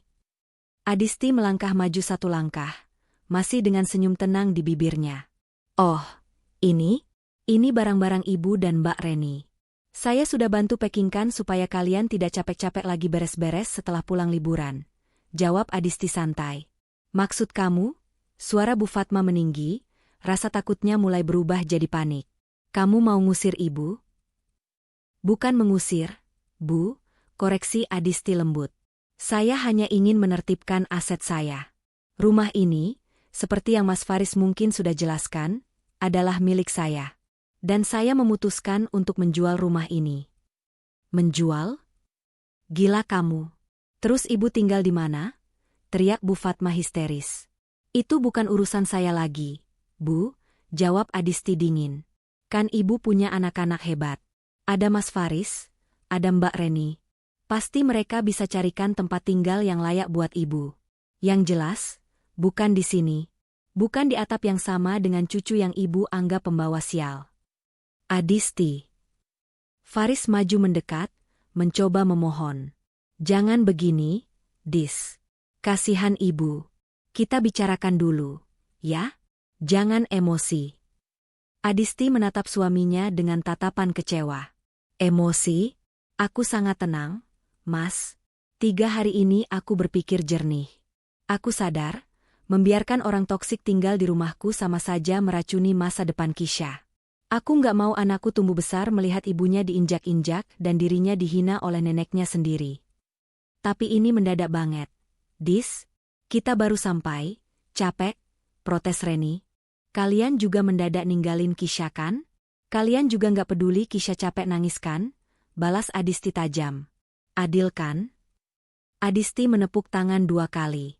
Dari arah samping rumah, muncul dua orang pria bertubuh kekar. Mereka adalah buruh angkut yang sudah disewa Adisti. Mas, tolong angkut kardus-kardus ini ke mobil pick-up di depan, ya. Antar ke alamat kontrakan petakan yang sudah saya kasih tadi, perintah Adisti pada buruh itu. Siap, Bu. Jawab mereka serempak. Lalu mulai mengangkat kardus berisi baju-baju Bu Fatma dan Reni. Jangan sentuh barang-barangku. Bu Fatma berteriak, mencoba menghalangi buruh itu, tapi tenaganya kalah kuat. Ia hanya bisa menangis meraung-raung melihat barang-barangnya diangkut paksa. Adisti, Ibu minta ampun. Ibu salah. Ibu hilaf. Jangan usir Ibu, Nak. Ibu sudah tua. Bu Fatma akhirnya merendahkan dirinya, berlutut di kaki Adisti, memegang ujung celana menantunya. Pemandangan yang sangat kontras dengan kesombongannya 3 hari lalu. Adisti menatap mertuanya yang bersimpuh di kakinya. Hatinya berdesir, ada rasa iba, tapi bayangan air mata Kisha kembali menguatkan hatinya. Ia tidak boleh lemah. Pelajaran ini harus tuntas. Bangun, Bu. Jangan begini, malu dilihat tetangga, kata Adisti datar, tidak berusaha membantu mertuanya berdiri. Permintaan maaf Ibu saya terima. Tapi keputusan saya sudah bulat. Kunci rumah ini sudah saya ganti. Dan pembeli rumah ini akan datang besok untuk inspeksi. Adisti menoleh ke arah Faris. Dan Mas Faris, ucap Adisti perlahan. Kamu punya pilihan. Tetap di sini bersama aku dan Kisha di rumah baru kita nanti, dengan syarat kamu harus tegas menjadi imam yang sebenarnya. Atau, kamu ikut Ibu dan Mbak Reni naik pick-up itu. Faris tertegun. Ia memandang ibunya yang menangis histeris, kakaknya yang sibuk menyelamatkan tas-tasnya, lalu memandang Adisti dan Kisha yang berdiri tegak menawarkannya sebuah kesempatan terakhir untuk memperbaiki segalanya. Suasana hening sejenak, hanya terdengar isak tangis Bu Fatma dan suara jangkrik malam. Faris menarik napas panjang, menatap mata istrinya dalam-dalam, mencari sisa cinta di sana. Aku, Faris memulai kalimatnya. Suaranya bergetar. Faris menatap wajah ibunya yang basah oleh air mata, lalu beralih menatap Reni yang masih sibuk memeluk tas-tas brandednya di atas tumpukan kardus. Pemandangan itu begitu menyedihkan. Namun entah mengapa, hati Faris tidak lagi merasa goyah seperti dulu. 3 hari di Bali, tidur di lantai keras dengan perut lapar, telah menampar kesadarannya. Ia melihat sendiri betapa egoisnya ibunya, betapa tidak pedulinya kakaknya, dan betapa sabarnya Adisti yang selama ini ia abaikan. Adisti yang mandiri, Adisti yang diam-diam menopang martabat keluarga tanpa koar-koar. Maafkan Faris, Bu, ucap Faris akhirnya, suaranya terdengar berat namun tegas. Ia melepaskan tangan ibunya yang mencengkeram celananya. Apa? Kamu minta maaf? Maksud kamu mau ikut Ibu, kan? Tanya Bu Fatma penuh harap, matanya berbinar sesaat. Faris menggeleng perlahan. Tidak, Bu. Faris minta maaf karena tidak bisa ikut Ibu. Faris minta maaf karena selama ini Faris salah mengartikan bakti. Faris pikir menuruti semua keinginan Ibu meski salah itu adalah bakti. Ternyata itu justru menjerumuskan Ibu menjadi orang yang sombong dan kejam. Kamu pilih perempuan ini daripada ibumu yang melahirkanmu? Pekik Bu Fatma, suaranya melengking memecah keheningan malam. Aku memilih istri dan anakku, Bu. Aku memilih tanggung jawabku yang sebenarnya. Faris melangkah mundur, berdiri tepat di samping Adisti dan Kisha. Ia merangkul bahu istrinya erat, sebuah gestur perlindungan yang selama 5 tahun pernikahan jarang ia tunjukkan di depan ibunya. Adisti benar. Ibu dan Mbak Reni butuh belajar mandiri. Selama ini fasilitas dariku dan dari Adisti justru membuat kalian lupa daratan. Reni ternganga. Riz, lu gila ya? Kita mau tinggal di mana? Lu tega biarin ponakan-ponakan lu hidup susah? Adisti mengangkat tangan, menghentikan teriakan Reni. Tenang saja, Mbak Reni. Saya bukan orang jahat. Saya sudah bayar lunas kontrakan petakan itu untuk 3 bulan ke depan.